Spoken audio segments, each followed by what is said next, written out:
Olá, olá, seja bem-vindo ao Diretoria Podcast. Aqui é Kleber Bittencourt, o host que vos fala. E nós temos hoje aqui uma convidada super especial. E a gente está... Beatriz, nós estamos botando lá em cima, highlight. Nós estamos ficando aqui, entendeu? Outro nível. Conseguimos trazer aí uma pessoa...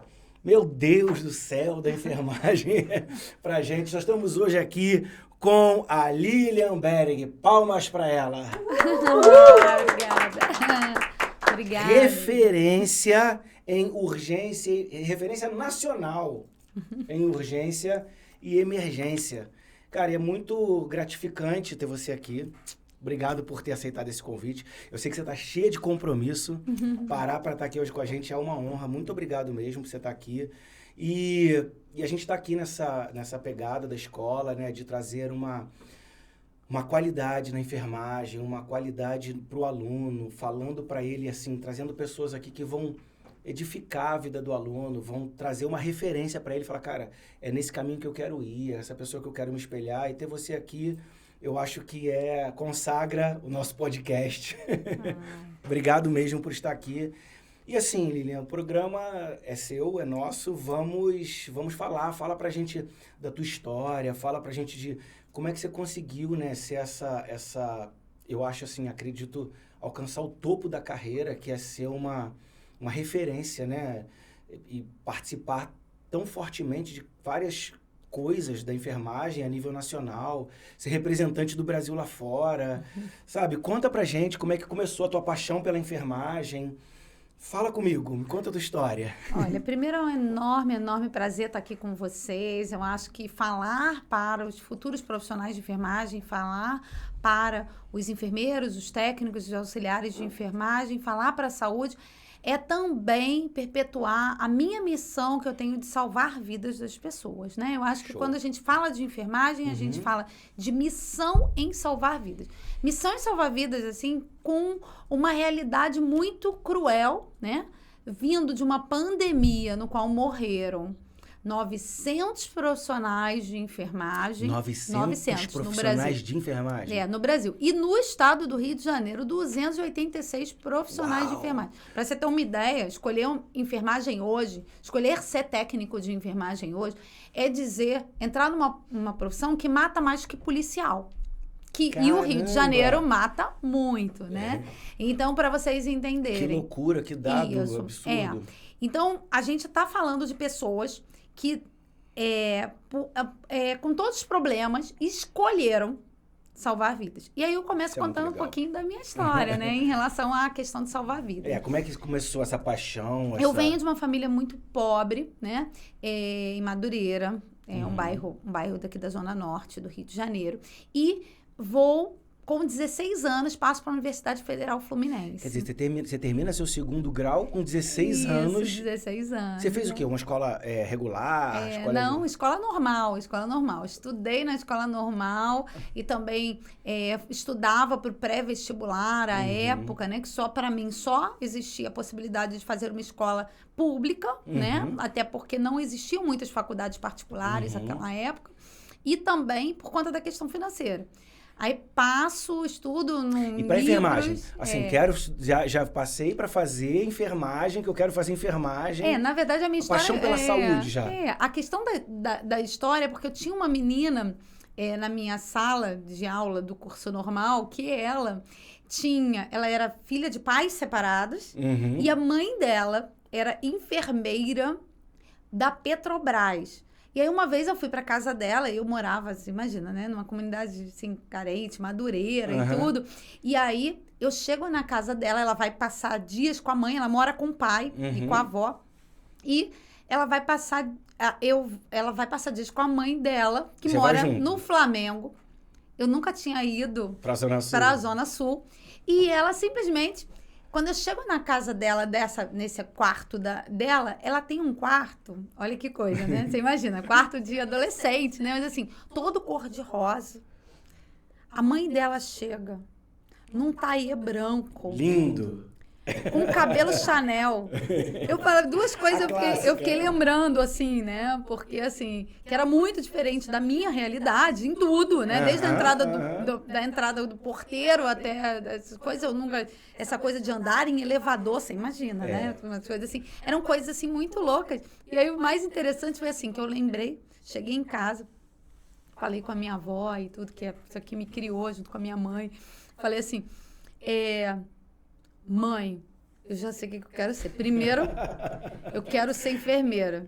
Segundo, eu quero ser separada. Eu achei aquilo incrível, gente. Achei aquilo incrível, né? Uma mulher super empoderada. Referência, né? Super empoderada a respeito disso. E naquela época existia um preconceito muito estabelecido para mulheres separadas. Quando eu olhei aquilo, eu falei, gente, por que não me falaram antes que mulher separada era assim? Eu achei que mulher separada era uma outra coisa, né? Porque ela era independente, né? Isso, e assim... Aí a independência que te seduziu ali naquele momento. Essa minha colega, ela também fez para enfermagem. E eu tinha todas as outras áreas, eu queria ser professora de educação física, né? Quer dizer, que a Lília Berg foi normalista. Isso mesmo. Ia ser professora de educação física por conta disso, né? Porque, eu gostava muito de criança. Já gostava da docência? Já gostava da docência e também já gostava de cuidar das pessoas. Já fazia ações de saúde, cara, entendeu? É muito louco, né? Porque todo mundo que a gente entrevistou aqui... Gente, eu tô com as duas coordenadoras do curso estão aqui. Estão me avaliando também, elas estão aqui no nosso background. Por isso que eu tô olhando para lá. Mas, assim, é legal que todo mundo que eu me relacionei nesse tempo que a gente está falando sobre enfermagem, a palavra cuidar é repetida várias vezes. É impressionante, cuidar. Eu gostava de cuidar, eu gostava disso. O cuidado é impressionante. Como tá, é sinônimo, né, da enfermagem. É verdade. Muito legal.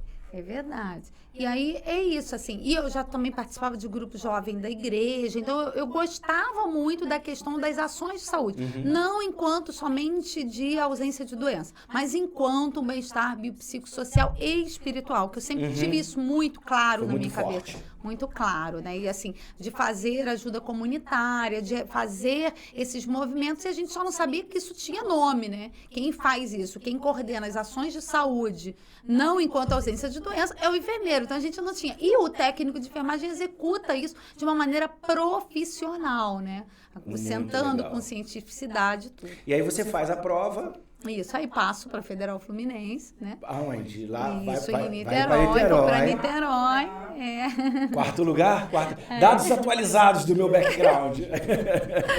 Aí, quarto lugar. Aí passa... Isso, quarto lugar. Aí vai de Madureira para Niterói? Como é que é isso? Isso, e aí não consigo ir de Madureira para Niterói, lembrando que naquela época não tinha nada. Não, então, os programas sociais não existiam, gente. Então, assim, sem os programas sociais ficava muito difícil. Então, você já tinha...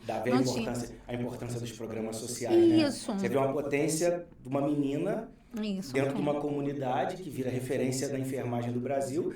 Cara, tem muita gente de muita capacidade que tem que ser alcançada por esses programas sociais. E aí não tinha. E aí o que aconteceu? Tanto que o meu falecido avô fez um atestado de pobreza, ficou falando assim, gente, eu tenho um atestado de pobreza, né? Naquela época usava a pessoa, para você poder provar que você realmente era pobre, você tinha que pegar 3 pessoas, pensa bem, mas eram 3 pessoas da comunidade, então quer dizer, 3 pessoas, é o pobre atestando que o pobre é mais pobre. Eu fico brincando com isso, cara, é muita loucura, né, isso.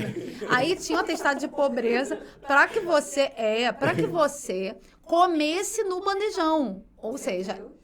para você ter um ticket para comer no bandejão, pagando menos. Você tinha que ter um atestado de pobreza. Porque senão você podia comer no bandejão, mas você tinha que pagar pelo bandejão. O bandejão não era gratuito. E eu também não tinha dinheiro da passagem. Lembrando que eu tinha que pegar o trem até Madureira. Aí o pessoal, e aí você pegava o metrô? Não existia metrô. Não existia metrô. Você ia andando da Central do Brasil até as barcas. Da barca pegava... A barca para o outro lado de Niterói. E de lá, lembrando que a faculdade de enfermagem fica num outro bairro, quase em Icaraí. Então, você saía do centro andando até chegar na faculdade de enfermagem e depois andava mais para um outro bairro, que era o hospital. Isso você tinha que estar lá às 7 horas da manhã. E você com 16 anos? 16 anos. Cara, é muito novo, né? Descobriram muito de onde saiu o nome Enfermagem Rima com Coragem. É, Né? o slogan. O slogan da Enfermagem Rima com Coragem. Porque já começa desde esse momento. Cara, né? assim, eu fico imaginando hoje, né, a estrutura, com 16 anos, uma menina atravessar o Rio de Janeiro, a barca, e para estudar é muita força de vontade, né? Eu acho. E ainda teve uma outra coisa. Como a gente não tinha dinheiro para poder ir, né? Com atestado de pobreza? De pobreza, como é que né? pagava esse transporte todo? Não tinha, não sei se vocês sabem também, né? Os estudantes não tinham acesso gratuito, né? Eu estou falando isso porque a gente fala assim, olha quantas coisas a gente caminha, né? O que já foi pior, né? Não, e quanta coisa... Tem uma luta envolvida, né? Isso, para poder... Tem uma força de vontade aí tremenda. Assim. E aí a gente contava com os apoios sociais, principalmente da igreja, né? No caso, aí a minha mãe conseguiu de uma igreja católica para poder... E aí eu fui morar no convento. Aí eu morava no convento, que era muito característico. O entrevistado de ontem. Tranquilo, não, 16 anos, pô, bolecinha. O entrevistado de ontem, ele contou assim umas histórias também que não tinha nada a ver. Eu falei, cara, aí ele fez assim, não, você vai me dizer que é domador de circo no leão, de leão no circo, porque só faltava isso. Agora morou no convento.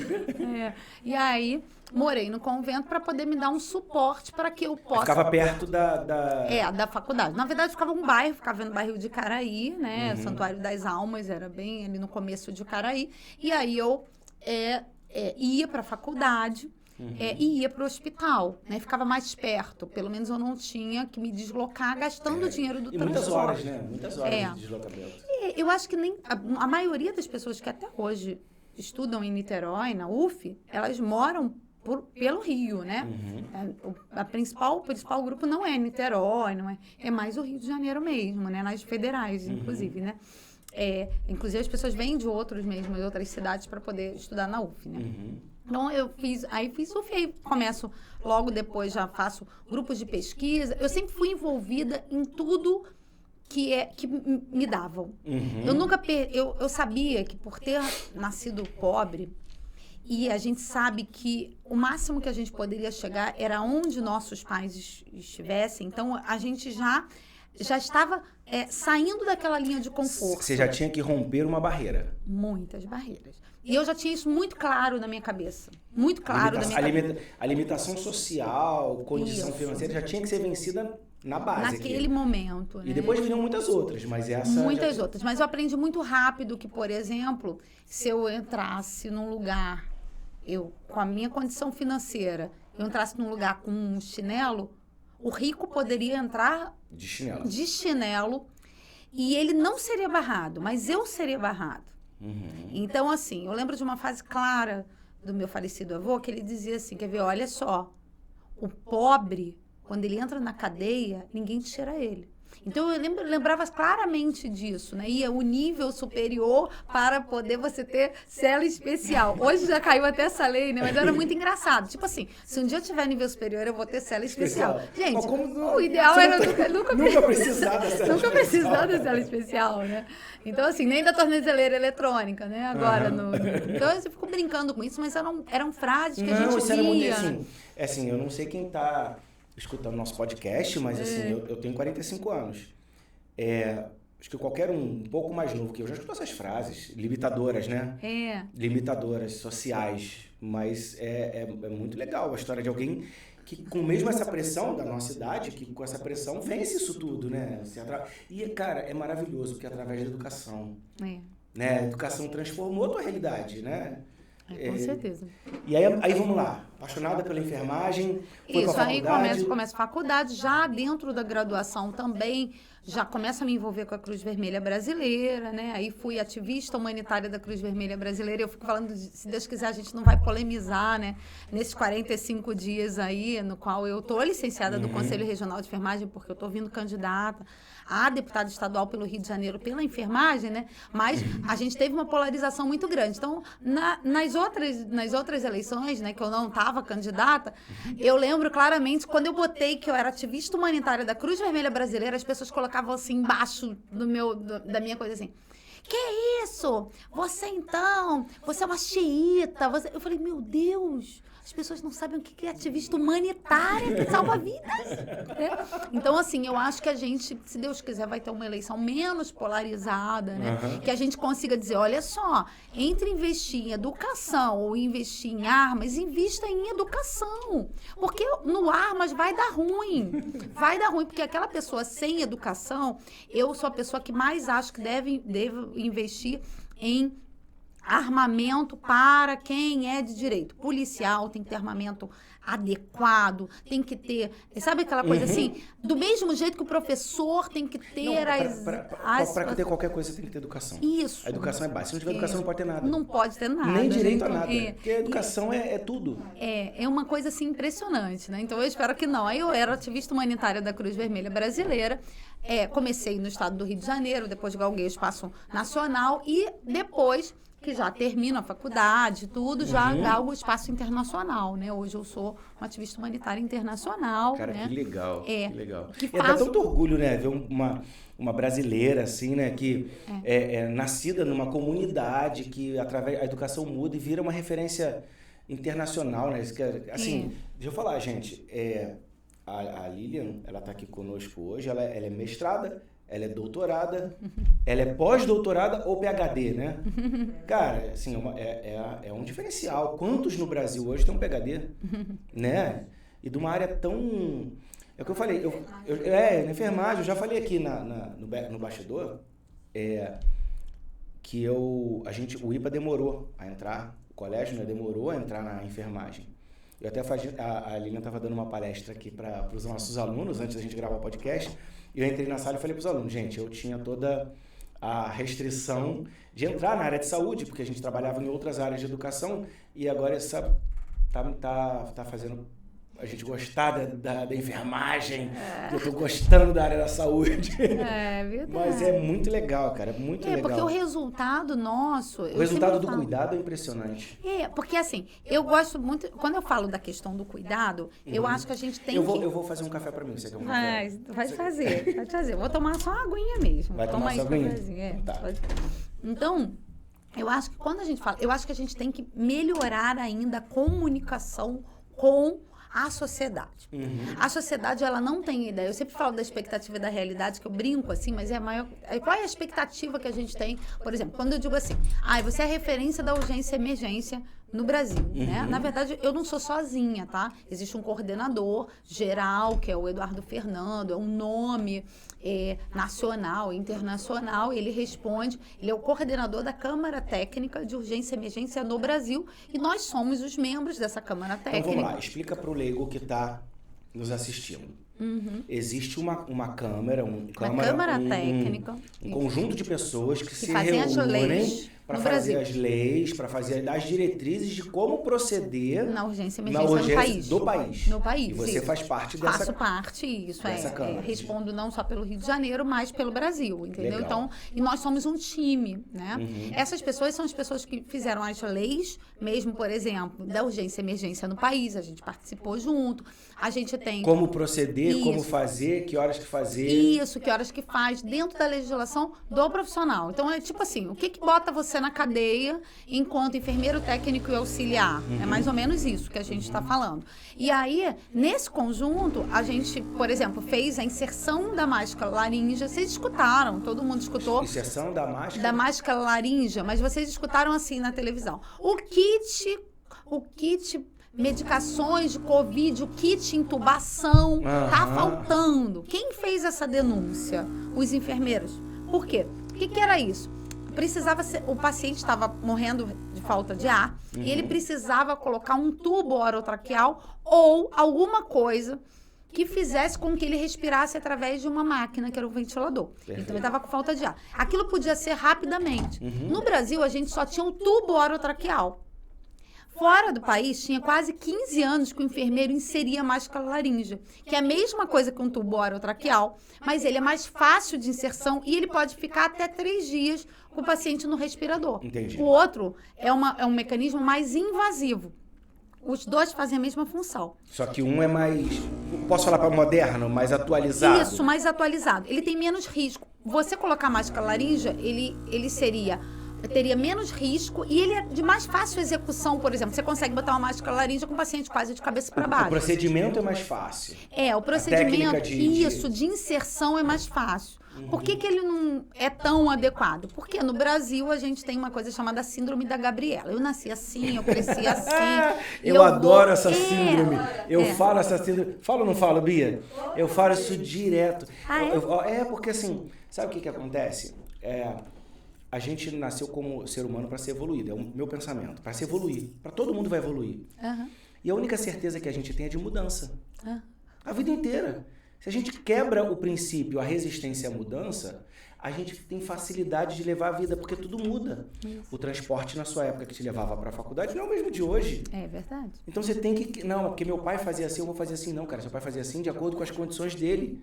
Isso. Eu tô fazendo um exame para fazer cirurgia no meu joelho direito.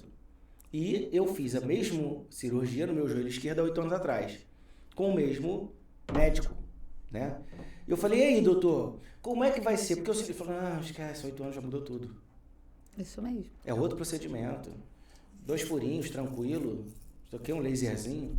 Eu falei, não, detalhe, eu não quero saber não. Detalhe, eu não quero saber não. Mas você imagina, um médico, cara super renomado em cirurgia de joelho, especialista em joelho, 8 anos mudou tudo. Isso mesmo. Então como é que você vai ter resistência? Ele vai querer ser o mesmo médico de 8 anos atrás. Isso. Não vai ser, como é que você vai ser a mesma profissional de 8 anos atrás? Mesmo. A educação é constante, é continuada. Quem é profissional, a educação é continuada. Isso mesmo, E aí eu ainda tenho aquele... Eu falo que eu tenho não é minha frase, na verdade, de Ana Teles, que era ex-presidente do conselho, que ela falava assim, olha, todo mundo que envelhece e não amadurece, apodrece. E eu acho que é mais ou menos... Essa é boa, Beatriz, eu quero um corte. Repete a frase que eu quero um corte. Então, é para repetir mesmo? É para repetir mesmo. Meu Deus do céu. Repete. Todo mundo que envelhece e não amadurece, apodrece. É isso aí. Top. Então, eu acho que assim, nesse conjunto, a gente não pode desistir daquilo que a gente faz quando a gente fala de educação, né? E aí a gente vem nessa continuidade. Aí eu faço especialização, das especializações, na verdade, eu tenho 5 especializações, porque eu via a necessidade, e eu sempre... E aí fiz o mestrado, fiz o doutorado, né? Evoluí aí com o pós-doc. Por que a gente traz... Você fez o pós-doc numa representação, numa parceria, uma das melhores universidades do mundo, né? A referência. A referência, que foi Johns Hopkins, né? Então, assim, mas quando a gente traz... O meu podcast tá muito chique, cara. Então, vamos lá. E aí, mas o que me chama a atenção, eu não sei se você tem essa percepção, porque você tem muitos entrevistados, a enfermagem é a única profissão de todas as outras que, por mais que você estude, você sempre tem que estudar mais um pouquinho para ser outra coisa. Por exemplo, se você estivesse entrevistando aqui uma psicóloga, falasse para ela, olha, você acabou de se formar em psicologia. Você não ia perguntar, assim, tem gente... Vamos pensar numa formatura de psicologia, numa formatura de farmácia, numa formatura de fisioterapia. Ninguém chega no meio de uma formatura, que tá ali todo mundo, ai, que lindo, que coisa maravilhosa. Olha, você bota um esteto no pescoço, a pessoa vira para você, no dia da sua formatura, e faz a seguinte frase... Olha, que coisa linda, mas a sua filha está maravilhosa. Mas tá com cara de outra profissão. Você pensa numa coisa assim, uma pessoa formando em farmácia, a pessoa, ai, que lindo, você tinha que estudar só... Mas você é tão inteligente, você podia estudar mais um pouquinho para virar biólogo. Não, a gente teve aqui com a Luciana, né? É uma querida amiga pessoal. E ela falou pra mim, né, que as pessoas tratam o enfermeiro como se fosse um médico frustrado. Exato. Eu posso falar, porque eu não sou da profissão, mas assim, deve ser... E é uma coisa muito estranha, porque olha só, você da saúde, mas são áreas diferentes, funções diferentes. Na verdade, eu acho que a sociedade ainda não entendeu que o médico é um prescritor de medicação. Você vai ali, você fala o seu sinal e sintoma e ele te prescreve uma medicação. O enfermeiro, você vai ali, fala os seus sinais e sintomas, ele vai falar para você, olha, o seu o seu joelho está ruim, você vai procurar um especialista para fazer uma cirurgia, e um especialista para prescrever medicação. Só que do mesmo jeito, eu posso prescrever seus exames, eu posso pedir para você uma tomografia, eu posso pedir para você um raio-x, eu vou avaliar aquele exame e vou saber, e eu sou uma prescritora de quê? De cuidados, ou seja, de ações em saúde para que você possa. Se o médico falar, olha, você vai operar o seu joelho, tô falando do seu joelho para você poder entender. Porque ficou o meu joelho, ficou na berlinda. Ficou na berlinda, né? Já operar o seu joelho, tá bom. Mas enquanto você não opera o seu joelho, o que você pode fazer? Você pode melhorar o seu colágeno, você pode fazer atividade física especificamente não com as pernas, mas com o braço. Você pode controlar o seu colesterol, você pode solicitar no seu, antes de você fazer... Tá gravado que eu vou escutar de novo. De novo, né? Antes de você fazer o seu risco cirúrgico, vale a pena você ingerir pouca gordura anteriormente, 3 dias antes? Sim, para você poder baixar o seu triglicerídeos, para que dê tudo certinho para você poder operar. No Brasil, isso não existe, essa orientação. É impressionante. Eu vou ser um divulgador desse trabalho, porque, cara, é impressionante, porque o que você falou é verdade, você estuda pra caramba, várias especializações, e parece que é um segundo plano, né? Isso, é um coadjuvante. Não é coadjuvante, não. É protagonista naquele negócio ali, naquele cuidado. Assim, porque eu acho que não existe vulnerabilidade maior quando você está internado. Eu já precisei ficar internado. Uhum. Eu não sei as pessoas, eu já precisei tomar um banho de leito. Uhum. Cara, se você não tiver um profissional ali que cuida de... É o enfermeiro, cara. É o técnico que faz isso. E assim, é um absurdo, eu acho. Eu tô um pouco indignado, mas assim, é um absurdo você ter isso como... A enfermagem como um coadjuvante desse sistema de cuidado, né? É protagonista. E aí, e assim, quando eu falo da urgência e emergência, eu falo da expectativa e da realidade. Qual é a expectativa quando um SAMU vai na sua casa para poder atender um parente, ou então quando você é acidentado? Ai, graças a Deus, a ambulância chegou, ela fez todo o procedimento e aquele colega... Geralmente as pessoas falam isso, ai, o médico me salvou. Tá, a realidade é que 86,8% de todo o atendimento do Saúde do Brasil, eu tenho esse dado. Uau! Ele é realizado pelo técnico de enfermagem. Aí você fala assim, então tá bom, Lília, 86, bota mais 4, 90, mais 10, então os outros 14 são realizados pelo médico. Não, 1,6 pelo médico. E os outros, então, 12% que estão faltando são pelo enfermeiro. Ou seja, a enfermagem realiza isso mesmo. 98% de todo o atendimento pré-hospitalar no Brasil. E ainda digo mais, nos bombeiros e nos policiais que são enfermeiros. Que loucura E técnicos de enfermagem. Quer dizer, 90 aí? 8%. É muito... E aí, por isso que a gente é protagonista. Quando a gente fala que o que a gente não quer nada menos do que é o da gente, é porque, assim, quer ver uma coisa? E aí a gente fala de questões culturais específicas. Mas as questões culturais no Brasil, a gente se comporta no lugar onde a gente está. A gente é um país hoje que está na linha da miséria e está no subdesenvolvimento. E não foi só a pandemia que fez isso com a gente. Não, já estava, só piorou. Acho que aflorou. A gente estava. A gente já chegou. Quem nasceu há mais ou menos 16 anos atrás, você ainda tem um país em desenvolvimento. Nós nascemos num país subdesenvolvido. Mas agora nós estamos na linha abaixo da linha do subdesenvolvimento. Isso, por conta da questão da fome, da miséria, de um monte de coisa que não teve só a ver com a pandemia. Mas vamos ficar só na pandemia, que já tem muita coisa para discutir. E eu vou ficar só na área de saúde. Mas eu vou ficar... porque senão a gente vai começar a enveredar por outras coisas e a gente tem tempo. Né? Mas eu te dou vários tempos. Se você quiser voltar várias vezes, eu te dou vários tempos. É interessante a gente discutir isso. Que é a questão da saúde mental, por exemplo. Eu vou citar uma coisa da saúde mental que está acontecendo com a enfermagem, né? Se você dissesse para mim, assim, se eu digo para você assim, olha, porque eu trabalhei na pandemia, não sei o quê, eu fiz um problema de arritmia cardíaca e tô hipertensa porque eu tive muito estresse lá. Eu disse, ai, Lília, eu tomo medicação porque eu tenho uma fibrilação do átrio, tomo amiodarona, tomo um vasodilatador aí porque eu tenho hipertensão. Aí você vai dizer, poxa, Lilian, que coisa, a pandemia acabou contigo mesmo, né? Tá bom, te desejo muita sorte, né? Tá bem tratada, que não sei o quê. Pronto, resolveu. Tá bom. Aí eu viro pra você e falo assim, quer ver? Olha, eu, por conta da pandemia, eu estou com um problema de saúde mental. Eu tô com uma depressão. Eu lá, ah, meu Deus, bem que eu sabia. Tô conversando com ela aqui, já sabia que ela era meio doida. Vamos lá. Para a questão física, para a questão especificamente, é um problema cardiovascular e é um problema de saúde mental. Os dois são o mesmo tipo, é um problema de saúde. Enquanto doença, esse aqui é tratado pela população, quanto mais pobre ou menos informada, a questão da saúde mental é tratada não como uma doença, mas como uma frescura. Por quê? Porque eu não consigo visualizar, ou seja, eu não tenho informações e elementos suficientes para poder me dizer, por exemplo, através de exame que até dá para a gente poder fazer, que é, por exemplo, uma poliultrassonografia, aí, que é um exame de sono, você identifica que a pessoa tem as lesões e isso faz com que você tenha que tratar medicamentosamente. Quando não tem lesão, né? Eu entrevistei aqui um psicólogo, o Maurício, e ele falou pra gente, ele falou, cara,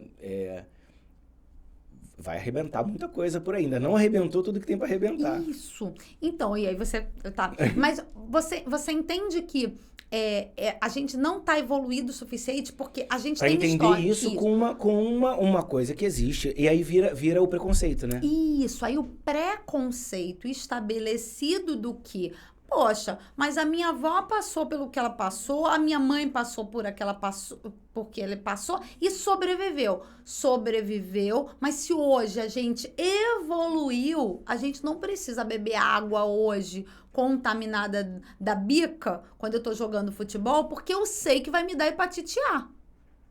Mesmo, ou se eu não tomei a vacina. Então, eu tô explicando para você, a evolução faz com que a gente não precise mais tomar antihelmíntico uma vez por ano, porque a gente não precisa pisar no chão de barro, nem pisar no xixi do cachorro. Eu tô brincando assim com isso. Por quê? Porque hoje você fala, bota o sapato, e você tem dinheiro para botar, por exemplo, um tênis na hora de você jogar um futebol.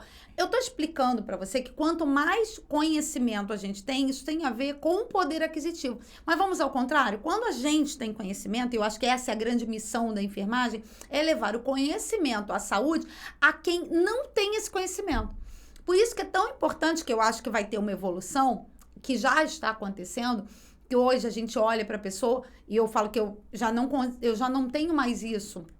E eu espero que essa geração que está vindo não tenha mais isso. Que, por exemplo, o que eu falei, eu tenho 5 anos de faculdade, 2 anos de pós-graduação, 3 anos de mestrado, 4 anos de doutorado, mais 2 anos de pós-doc em cardiologia, e as pessoas me perguntam especificamente assim, olha que coisa linda.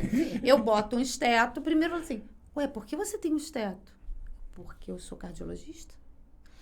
Segundo ponto, peguei, me dá aí seus exames, você já fez seus exames? Deixa eu dar uma olhadinha no seu eletro, não sei o quê. E você sabe ver? Cara, isso deve ser... E a terceira... Isso deve ser... Isso deve... É assim mesmo. Por dentro você tem que... Isso, aí eu falo assim... Oi, querida, mas por dentro deve estar assim, ó. Aí eu falo assim... Uma cotovelada porque agora. como a gente gosta, e a nossa missão é salvar vidas, a gente precisa criar empatia com as pessoas. Porque ela não faz por mal. Quando ela diz assim, olha, você é tão linda, mas você é muito inteligente, você podia ter feito uma outra profissão...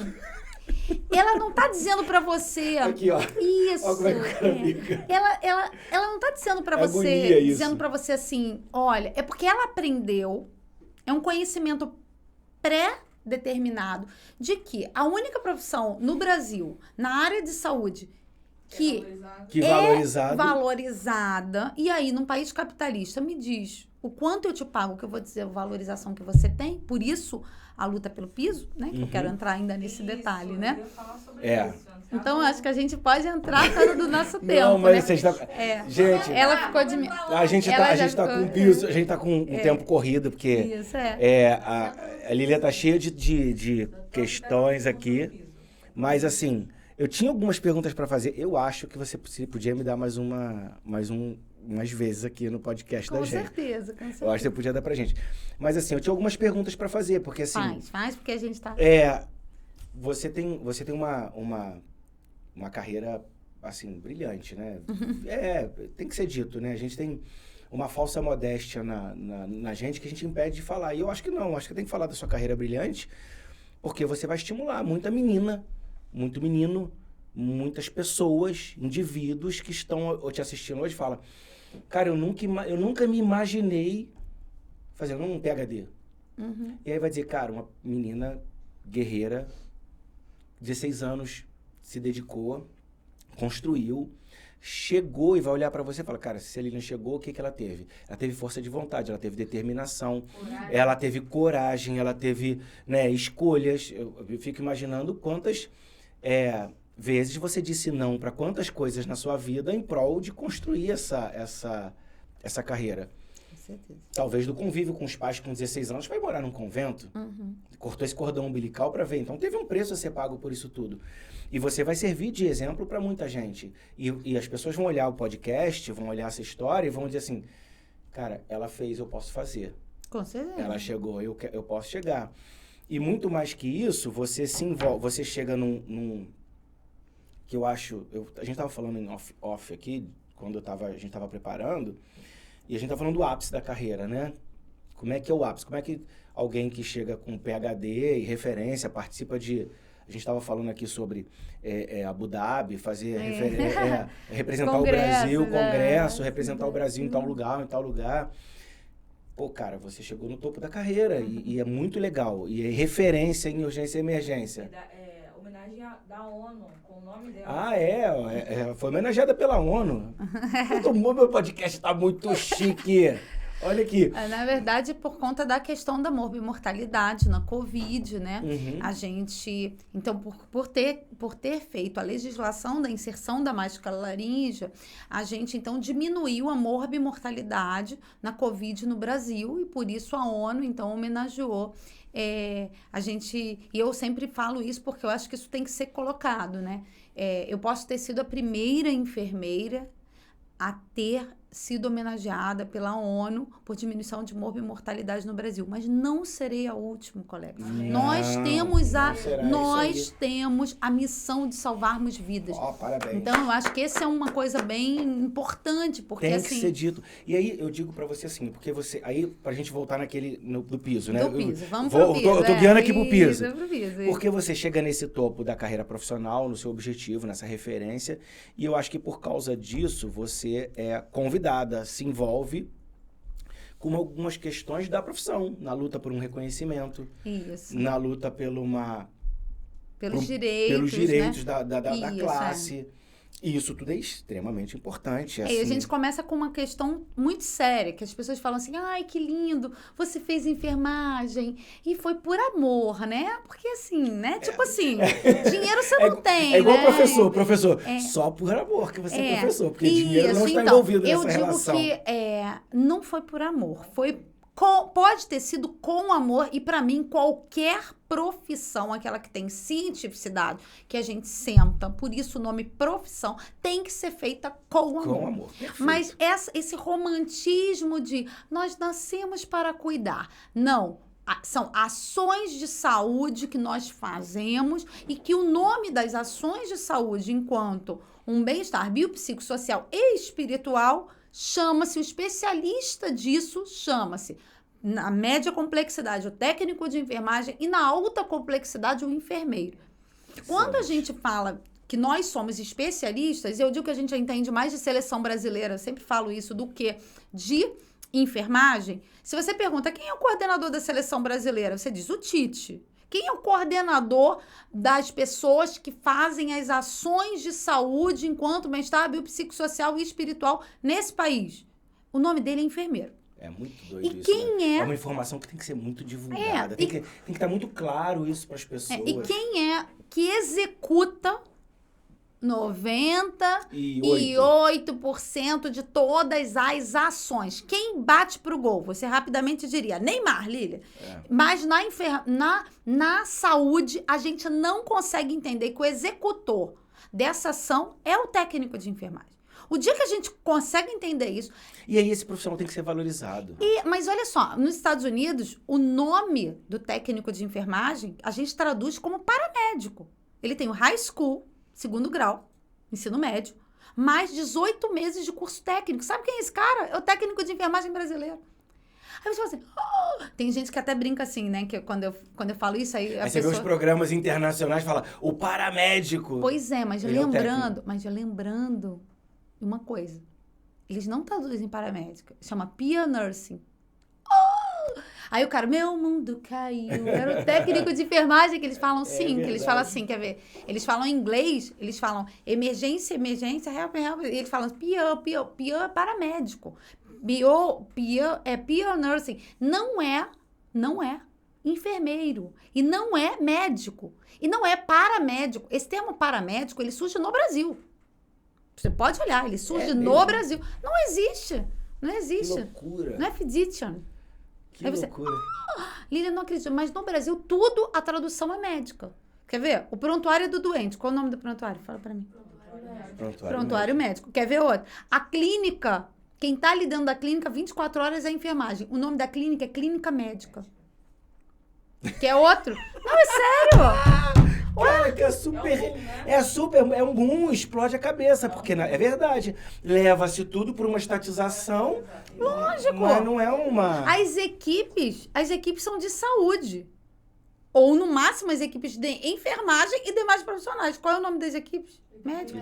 O socorro, que 98% é feito pelo enfermeiro e o técnico, é socorro médico. Meu filho de 5 anos faz bum. Ué? Explodiu. É só você entender que, assim, desde que o mundo é mundo, as ações agora, depois do programa de saúde da família, que só tem 8 anos, 10 anos, ainda vai fazer 10 anos. O SAMU fez 10 anos, gente, na verdade 12. Mas só para você poder entender que essa construção de... É uma luta grande, né, cara? Isso, e aí, vamos lá, e os donos desses diária. Lugares de aquisições de saúde... A atividade finalística, que deveria ser ações de saúde, ela passa a ser ações médicas. Tanto que, se você for num pediatra, uma criança, para ele poder fazer a consulta da medicina e do diagnóstico. O diagnóstico médico é o diagnóstico da doença associada à prescrição medicamentosa. Se o seu filho não tem nada, ele prescrevo soro em ambas as narinas. Por que ele precisa botar uma prescrição de soro em ambas as narinas se não é uma prescrição medicamentosa? Porque ele tem que justificar a consulta. Tá no plano isso. Não sou eu que tô falando, não. Cara, que loucura, né? Tanta informação. É muito novo. Eu acho que tem que ser muito divulgado. Né, mas eu acho também que, assim, por isso eu acho que, então, essa questão do piso, né, do sub... Como é que eu vou dizer? Sub-remuneração. Isso. Subvalorização econômica, né? Subvalorização do profissional vem por isso. Isso. E eu ainda acho mais ainda. Nós somos a maioria. Eu acho. Você tem certeza. A maioria, né? Se a maioria consegue compreender isso, a gente começa a não aceitar algumas coisas. Tipo assim, tá bom, um exemplo. As empresas de home care hoje. Uhum. Sim. Se eu tenho 90, vou dizer mais ainda, né? Porque na empresa de home care, você não precisa, vamos lá, oferecer um serviço médico. Você pode dizer que o serviço médico será do SAMU. Então, o que você tem ali? Você tem serviços de enfermagem executados por técnicos de enfermagem, no qual, tá bom, 90%, não 98%, mas 90% é menos um pouco, tá? Das donos de home care hoje, no Brasil, são médicos. Tá bom, mas se o negócio, quem faz, quem executa e quem legislativamente compete é o enfermeiro, o ideal era que eu e as enfermeiras abrissem, então, empresas de cuidados, de atividades de enfermagem, porque a lei tá aí pra gente. É certo. Não é? Não é. Tu é. E aí, vamos lá, eu tenho a maioria que são prescritores medicamentosos. Como é que você é um prescritor medicamentoso e você abre um negócio de prescrição de uma outra área e subordina essa área a você? Então, essa questão econômica é muito séria na enfermagem. Muito doido. E aí esse piso, eu acho que vem, assim, eu tô falando... Isso. Gente, eu tô aqui, tem 2 enfermeiras ali atrás. Aprendendo. Entendeu? Tem uma enfermeira, uma PhD na minha frente. Eu sou só um curioso, por favor. Se eu falar alguma coisa, vocês me corrijam.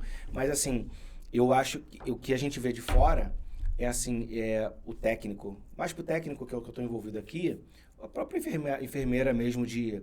Tem um termo, né? Que é a enfermeira que vai para plantão. É assistência. Isso. Que trabalha na assistência. São os plantonistas. Plantonista, assistência. Quando ela é mal remunerada, Isso. ela pega um plantão, outro plantão. Trabalha de manhã, trabalha de noite. E aí não descansa nunca. E essa aí, questão... como é cuidado... Como é que tem cuidado se nem eu tô cuidada? Nem eu tenho dignidade pra... E ainda, eu ainda digo ainda mais ainda do que dessa situação. Vem na necessidade de uma legislação que é de segurança do paciente de 2010, nós estamos em 2022, estão fazendo 12 anos dessa lei, tá? Dizendo que cabe ao enfermeiro e sua equipe, aí ele bota e demais equipes, a seguridade do cliente no ambiente intra e extra-hospitalar.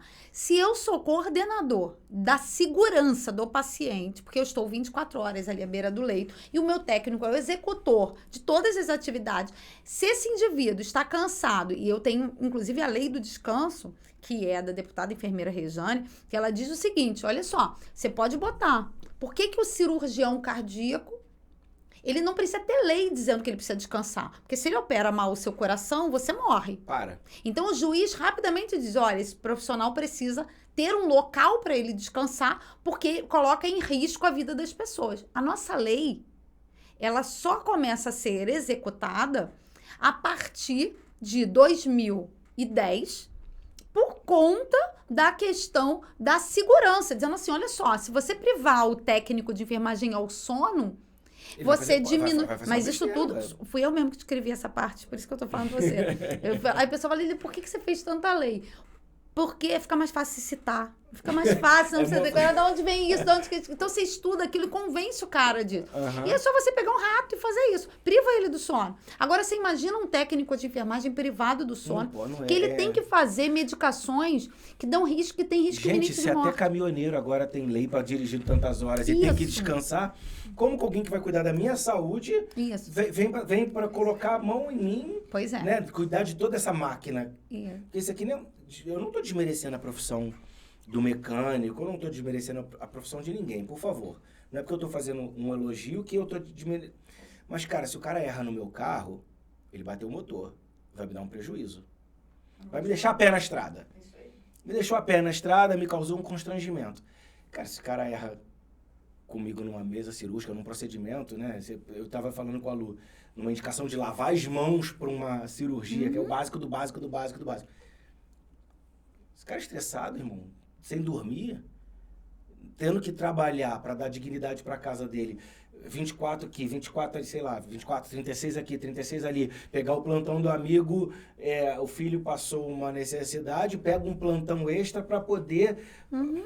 Cara, mas eu acho que tem a questão cultural ainda de que, por exemplo, e aí eu adoro falar quando a pessoa fala assim, mas qualquer um troca uma fralda, qualquer um lava uma mão, qualquer um faz tudo. Sim, quando a gente fala que qualquer um faz, a gente está dizendo que o nome disso é ocupação. Eu aprendo na tarefa, por exemplo, eu posso te ensinar a lavar a mão aqui agora, e você lavar a sua mão, porque eu te ensinei a lavar a mão, tá bom? Quando eu aprendo em sala de aula, isso o nome disso é cientificidade, isso vira uma profissão. Por que eu estou trazendo isso? Porque qualquer um sabe lavar a mão. Mas quando esse qualquer um lava a mão errada, ele não mata. Quando qualquer um lava a mão dentro do ambiente que a lavagem das mãos significa o salvamento de uma vida ou não, porque prolifera bactéria, vírus, fungos, protozoários na tua mão especificamente, e aquilo vai terminar um micro-organismo que dá um desfecho errado numa cirurgia, qualquer um não pode ser profissão, qualquer um é ocupação. É lógico, tá certo. Esse é o movimento que a gente faz. Contudo, exemplo, por que a gente tem uma morbimortalidade de infecção de idoso, infecção urinária de idoso? Enquanto esse idoso, ele pode trocar, o familiar troca a fralda dele, sim, ele Tá, ele ficou incontinente porque ele ficou com uma idade avançada. Então, ele pode ter qualquer um trocando a fralda dele. Quando esse idoso, então, por conta de uma comorbidade, acidente vascular cerebral, Alzheimer, Parkinson, ele associa aquela incontinência urinária a uma doença, ele precisa de um profissional para fazer atividades profissionais para diminuir a morbimortalidade dele. Perfeito. Com isso, ele tem que fazer uma técnica que não pode ser mais aprendida na prática, no fazer, na tarefa. Ele precisa ir para a sala de aula, mostrar que na incontinência urinária do acidente vascular cerebral, quando ele está deitado na cama, a gente tem o processo de cisionamento da pele, a gente tem que fazer as camadas, a gente tem que fazer a identificação, a gente tem que fazer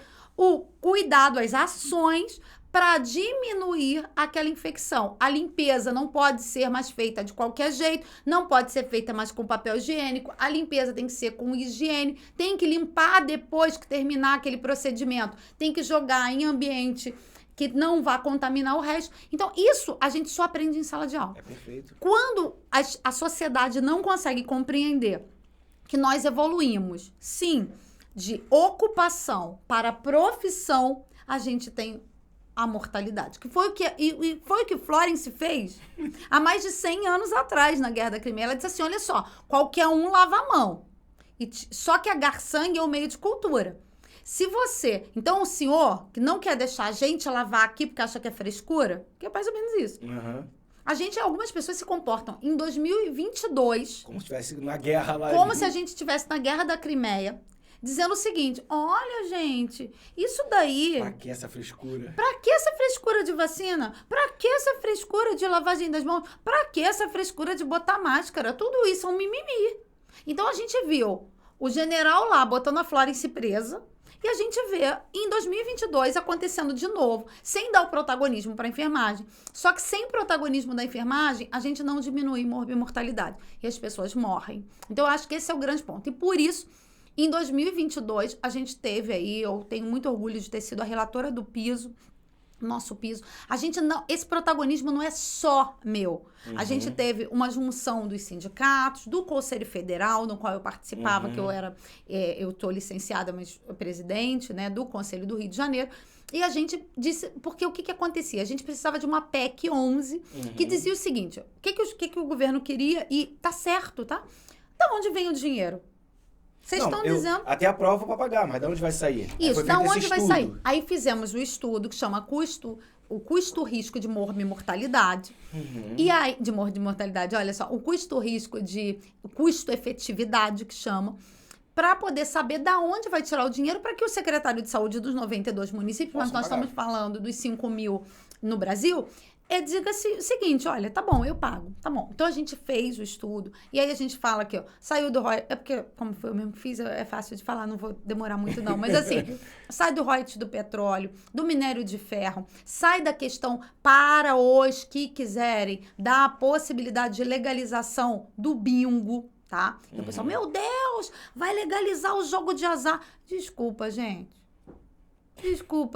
Ai, daqui a pouco tá querendo legalizar a questão da droga.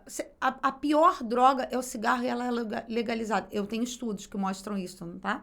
Então, assim, do álcool. Aí a pessoa fica botando a religiosidade nisso. Desculpa, se a pessoa quiser jogar lá no bingo, se viciar no bingo, depois é ela que vai pro inferno. Eu só quero que a gente pague, gente. A enfermagem. A gente só quer salvar a vida. Entendeu? A gente só quer botar mas comida. Assim, aí, como é que ficou? Fala de números. Como ficou esse... Então, ficou tudo certo. Foi aprovado a PEC 11. A gente, então, o presidente da República sancionou o nosso piso. E lógico, gente, vai ter sempre um que vai querer dar um 7-1. Se isso tem dentro da nossa família, não vai ter fora. A pessoa vai dizer o seguinte, olha, tem até o dia 4 agora para poder pagar o piso salarial da enfermagem. Tá, se não pagar, gente, Ministério Público do Trabalho. Você vai fazer, pode ser via coletiva, ação coletiva via sindical ou individualmente. Ah, Lilian, mas eu vou falir. Tá, então tem 30 anos que a gente vem dizendo que vai passar o piso. Então, desculpa, a gente viu as indústrias, as empresas privadas, a gente viu tudo. Todo mundo sabe que o único lugar que teve lucro, todo mundo sabe, foram os planos de saúde, foram as empresas privadas, né? Teve hospital que aumentou 4 hospitais em 2 anos. Não é prejuízo, né? Não, 3... Gente, nós estamos falando de 3 trilhões. Eu tenho os valores. E como é que ficou? O enfermeiro hoje, o piso do enfermeiro hoje, quanto Isso, deu? eu vou arredondar porque eu sou graduado. de terapia intensiva, tá em emergência, então o enfermeiro passa R$5.000, na verdade é 4.750, mas eu gosto de botar 5.000 porque eu sou de terapia intensiva e a gente ganha mais, tem um percentual a mais. Então 5.000 para o enfermeiro, 3.630 para o técnico e 2.980. Quer dizer, um técnico de enfermagem hoje, isso, que faz os 18 meses, isso, certinho. ele sai com esse piso. Ele para ser contratado para qualquer outro lugar, 3.630. Não é uma profissão que muda a vida de um com jovem. Certeza. Porque as perspectivas talvez era ganhar um salário. E ele muda a vida de outras pessoas, quanto porque ele salva a vida. O piso antes era 1.700. Não tinha piso, mas a média. Pagava se queria, mas era uma média. R$2.000 no máximo. Você foi para 3.600. Isso, Cara, isso é muito legal. É muito legal. Isso eu acho que tem que ser valorizado mesmo. Eu fiquei muito... A gente até anunciou, não anunciou, Bia? Quando saiu, eu postei lá. Isso, viu? Aí você conheceu agora a pessoa que fez o piso. Que escreveu aí, muito maneiro. E deixa eu fazer uma pergunta assim, bem objetiva pro técnico, né? O que você fala para um jovem, né? Você tinha 16 anos e foi direto para a faculdade. Mas talvez muita gente não consegue. Eu sempre falo para a pessoa, para ela fazer um técnico, que o técnico possibilita ela um ganho até financeiro para poder bancar uma faculdade. Quanto tempo faculdade de enfermagem? 4, 5 anos? 5 anos. 5 anos. Então, se ela faz um técnico em 18 meses, ela tem um piso salarial de R$3.600, ela já consegue... Com certeza, pagar uma graduação e manter uma graduação até o final. Que não gera frustração. Que às vezes quer muito no meio da faculdade e fala, não consigo mais pagar. E aí mata um sonho. Então, essa programação é muito boa. Mas, sim, fora isso, que é uma conta rápida administrativa, da pessoa fazer um técnico para entrar numa graduação, se ela não tem uma grana ou não teve a possibilidade de passar para uma federal, uma faculdade pública, uma universidade pública, quais são os requisitos? A pessoa está assim, eu quero entrar para essa área. O que você diz para um técnico que ele tem que ter? Um jovem que está começando. Eu vou falar da minha área, né?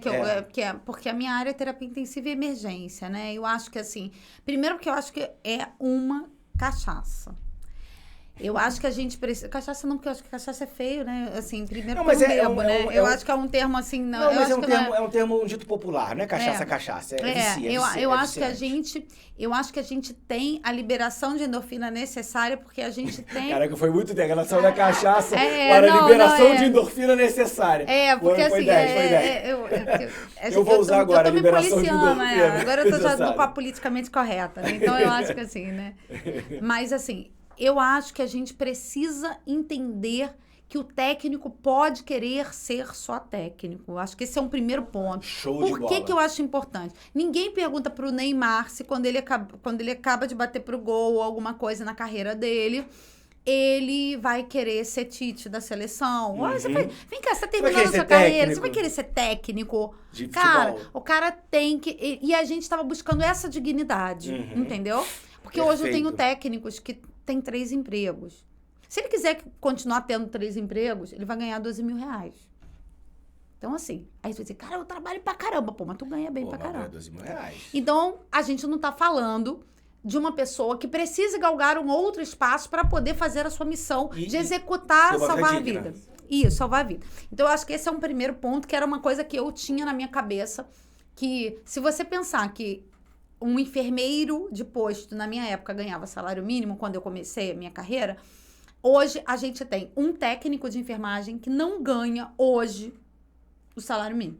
Lógico que a enfermagem sempre fica bem preocupada assim, mas olha, a gente não vai ter o reajuste anual. Desculpa, o funcionário público não tem reajuste anual e muita gente não tem reajuste anual e todo mundo quer galgar espaço porque o valor é adequado. E aí vamos lutar. uma luta de cada dia. A impressão que eu tenho... Cada dia não adianta querer ganhar tudo que não ganhou até agora, né? Então, eu falaria isso. Eu falaria que da gente ter... Hoje a gente tem dignidade para ser auxiliar de enfermagem. Uma profissão que vai trazer dignidade para a pessoa. Para a pessoa, porque a missão... Primeira coisa, requisito. Missão de salvar vidas. Se eu não gosto, não tem paciência... Tem gente que fala assim, eu tenho sonho de ser enfermeira porque eu gosto de criança. Eu falei, tá na profissão errada. Tá na profissão errada. Como é que é? Tramontina, corte rápido. Assim, não tem... Tá na profissão errada. Por quê? Porque a gente vai sofrer muito. Eu era apaixonada por criança, eu não sou pediatra, justamente porque eu sofria, chorava, sofria. Então, a gente precisa ser muito técnico, porque a gente é o alicerce dali, do cliente, da família e da sociedade. E da equipe. Então, se a gente não consegue dar aquele suporte, isso não significa que eu não saiba de pediatria, que eu não saiba atender urgência e emergência pediátrica e também outras áreas. Então, assim, geralmente tem muito a ver com aquela coisa bem técnica mesmo, né? Bem específica. Profissional, bem profissional. Então, você tem que ter... Tem missão de salvar vidas? Se a resposta for sim... Já é um requisito. Você tem que saber. A segunda coisa que eu sempre falo é o seguinte, que agora que tem o piso. Não fique se comparando com outras profissões. Mas olha, tem médico no Brasil que ganha 50 mil. Também tem gente... Senão você não vai querer uma profissão. Você vai querer alguma coisa que te ganhe dinheiro. Aí tudo bem, vai ser médico. Então, não, mas assim, que também é errado. Assim, também os maiores processos das áreas de saúde... E aí eu tô falando da minha área, que eu já defendi mais de 300 técnicos e enfermeiros, mas também vou falar das outras áreas que eu já vi que são pessoas à margem da sociedade, por isso o nome marginais, né? Isso tem em todas as áreas, mas teve a ver com aquela coisa de, olha só, eu não atendi aquela parada porque eu fiz plástica. Eu sou oftalmo. Eu não sou pediatra, eu não sei nada de criança. A criança tá ali engasgada. Então, esse tipo de coisa não pode existir em nenhuma área. Mas principalmente as áreas de poder. Eu sempre falo isso. Quando a sociedade te dá o poder, você tem que honrar esse poder e transferir esse poder pelo que acredita. E na enfermagem, salvar vidas, entendeu? Então, se eu puder dar um recado para as pessoas, pra gente terminar, né? Pra gente terminar. Olha, eu tô no seu tempo, porque... Não, mas a gente já tá terminando por conta disso, porque um horário vai apertar. Eu vou te falar assim, você quer fazer alguma pergunta, Cláudia? Não, por enquanto não. Por enquanto não. Por enquanto a gente tá terminando, hein? Tá terminando, hein? A gente tá terminando. Eu essa questão para as pessoas seguirem ela nas redes sociais, para acompanhar a luta dela. Momento jabá, mano. Momento jabá. Calma que eu vou fazer um momento jabá. Não. Momento jabá. Sobe a tarjeta da Lilian. Olha lá, subiu a tarjeta. Olha lá. Sigam a Lilian nas redes sociais. Assim, eu vou falar pra vocês, eu tinha aqui mais umas 300 perguntas pra fazer pra ela. Gente. Que nem deu pra chegar, não chegamos nem nas primeiras. Eu acho que assim, eu tinha pergunta das lutas que você fez pela sociedade, assim, pergunta sobre esse envolvimento seu, né, político, né, de dizer, cara, eu vou lutar pela minha categoria, eu vou... Porque, assim, é mais um desprendimento de energia, né? Gigante, assim, responsabilidade sobre uma... Você já tem muita responsabilidade, mas é mais uma outra área que não é só a enfermagem, é a enfermagem na política. Isso, Então, assim, tem essa outra luta que você tá entrando aí... adentrando agora, né? Mas, assim, na verdade, eu não consigo entender que é a enfermagem. Lógico que a gente luta por piso, por melhores salários, por melhores condições, contra o racismo estrutural e tantas outras coisas que a gente vivencia diariamente. Contra o assédio sexual que existe para a mulher, mas principalmente para a mulher, técnica de enfermagem, eu tive aqui com a Luciana. A Luciana falou muito claramente isso. Assim, são coisas... Eu vou te falar. Eu vou falar, tem que ser falado, porque a gente faz e não percebe, porque é cultural. E a gente tem que se policiar. Ela falou da fantasiazinha de enfermeira. Ela falou tanta coisa pra gente que fala assim, cara, é verdade, eu não posso fazer isso porque eu tô expondo uma profissão, tô expondo pessoas que Você não pode, quando isso tem que ser falado, que, assim, às vezes não é por maldade, é cultural. Isso, cultural. E quando você fala, você fala, cara, eu faço isso, eu não posso mais fazer isso. Isso, é. E isso é uma conscientização muito Mas isso legal. é uma evolução da sociedade, né? É uma evolução da sociedade, dizer assim, poxa, não é porque eu não tive um psicólogo que eu não vou botar meu filho no psicólogo. Eu só tô citando. Não é porque eu não tive um enfermeiro que eu não vou botar, quando a minha filha, por exemplo, for amamentar, eu não vou orientar a ela para o peito dela não rachar. Isso não tem nada a ver com a medicina. Aí eu falo, mas poxa, a minha médica não me orientou. Pois é, mas isso não é o médico que faz, isso é o enfermeiro. O ideal seria que o médico também percebesse e falasse, olha, você está indo para casa, você vai amamentar não é esse glamour. Você vai precisar nessas 24 horas, que você ainda está nesse período de liberação hormonal e tudo, para você poder ficar com essa criança, aí você vai ter uma enfermeira, pode ser uma técnica de enfermagem também, para fazer a instrução da pegada do mamilo. Eu estou só citando essas coisas, assim, observando, para poder ficar com esse bebê, porque não é o pai que vai ficar com esse bebê, porque ele também não sabe de técnicas para poder, porque a criança pode ter cólica ou não, e também não é a mãe ou a sogra que já passou por aquela coisa, porque... Essa cultural é isso, assim por mesmo. quê? Porque a gente ainda acha que os processos naturais, como a amamentação e etc., outros, eles podem ser passados numa ocupação. E não por um profissional. Eu acho que até na ausência de um profissional você passa por ocupação. Mas quando você tem a presença de um profissional, tudo vai melhor. Tudo vai melhor. Tudo vai melhor. Né? E aí a gente tem essas coisas. E aquela mãe que não amamenta por conta dessas coisas e por aí vai. Então, nesse conjunto todo, eu acredito que a valorização da enfermagem não é a valorização da enfermagem. A valorização é a valorização da saúde que as pessoas querem. Né? Eu tenho certeza que se você toma... a caneca, não vou dizer você não, porque eu já fui na Índia, eu não gosto de falar da pessoa. Eu gosto de falar da caneca. A caneca tem hipertensão. Aí você tem ali aquela hipertensão. Se você tem possibilidade de fazer hábitos que vão diminuir a medicação, ou que até tiram aquela medicação sua, né? E que você consiga ter um bem-estar melhor, por que não fazer? Por que não usar as questões naturais? Por que não usar as questões mesmo? Mas só a construção desse profissional que cuida, entendeu? Desse profissional. Mas assim, eu sei que você está envolvida nesse momento aí com essas questões todas e eu super parabenizo você, porque é uma coragem, é uma pessoa que já tem o seu currículo, né? A sua... Quer dizer, o seu nome, né? Esse espaço que você construiu, pegar agora uma parte do seu tempo e dedicar para o público é espetacular, porque eu sei que você conhece os gaps, assim, da sua profissão, que você pode entrar e trazer melhoria. E ainda digo mais, se Deus quiser, a gente vai fazer essa história, porque é o seguinte, em 1986, uma outra profissão que hoje tem poder na saúde, né? Ela fez esse movimento. Ela mudou o estatuto dela, dizendo que os presidentes dos conselhos regionais podiam, durante o exercício, não precisavam se ausentar das suas situações e poderiam competir por cargos políticos. Eles saíram em 1986, isso é um dado histórico, não tinham 92 municípios, tá? Mas eles tinham 12 secretários de saúde à época, tá? Inclusive entre estaduais e municipais, né? Estou só citando no Rio para a gente poder entender o Rio, né? Aí, 4 anos depois, em 1990, esse presidente, então, foi eleito deputado estadual. E, em 1990, eles tinham exatos...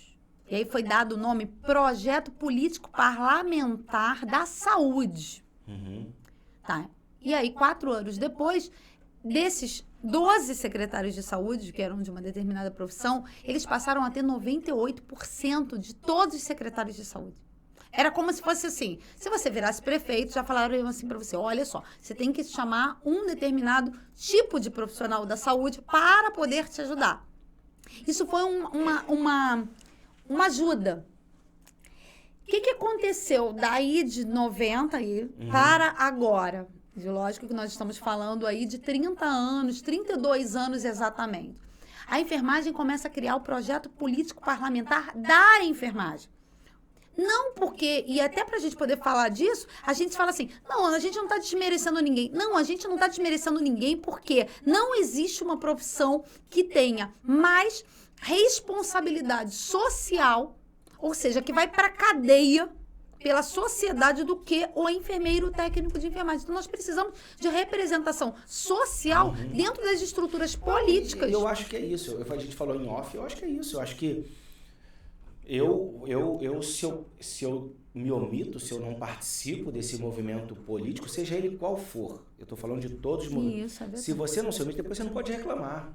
Alguém escolheu por você. Isso é verdade. Não é verdade? Alguém Isso escolheu. é verdade. Agora, se eu tô num movimento de escola e tal, eu tenho que procurar quem me representa. Eu acho que é super saudável. Então, sigam a Lilian nas redes sociais dela. Né? Isso mesmo, gente. Acompanhe Se o Deus trabalho quiser, dela, que olha, eu vou te falar. eu volto Ó, aqui. deixa eu falar pra vocês, assim, super pessoa, super simpática, humana, não é porque tá aqui na frente da gente, não. Muito obrigado por ter vindo aqui. Obrigada a você. Muito obrigado pelo seu carinho Agradeço com a gente, muito com a aqui. escola. Gente, a gente está aqui como escola, o princípio do podcast é trazer o que acontecia na sala do diretor para as pessoas lá fora. Por isso que se chama diretoria. E é esse tipo de construção, de relacionamento que traz o IPA numa crescente e assim, eu falei, quando a gente resolveu fazer enfermagem, eu falei, a gente tem que se envolver com os melhores, né? E trazer os melhores para essa área, para dar o suporte, para mostrar para o aluno. E muito grato ter você aqui hoje no nosso podcast. Eu que agradeço. Vou voltar. Volta, porque tem muita... Olha, eu vou te falar, eu devo ter umas 15 perguntas sem resposta aqui. Então, eu me comprometo a voltar. De repente, aí fazendo história, vindo enquanto já uma deputada estadual e já, com certeza, volto já como presidente do Conselho Regional de Enfermagem, né? Porque agora eu estou licenciada, mas retorno depois do dia 4 de outubro, eu retorno, né? Então, a gente já vai ter aí essa coisa. Foi um papo super gostoso, assim, agradeço muito mesmo, e vamos em frente, né, porque enfermagem rima com coragem. Enfermagem rima com coragem. Gente, muito obrigado por ter acompanhado a gente. Clica, compartilha esse conteúdo aqui maravilhoso, assim, riquíssimo para você que é da área de enfermagem, mas não que é só da área de enfermagem, porque tem uma história por trás aqui de vitória, de uma história de perseverança, de ter foco no que queria na vida. Então, assim, a história da Lília serve para edificar a vida de muita gente, assim, que em qualquer área. Então, assim, mais uma vez, obrigado. Obrigada a você. Obrigada. Obrigado. Gente, beijão. Até o nosso próximo podcast. Gente.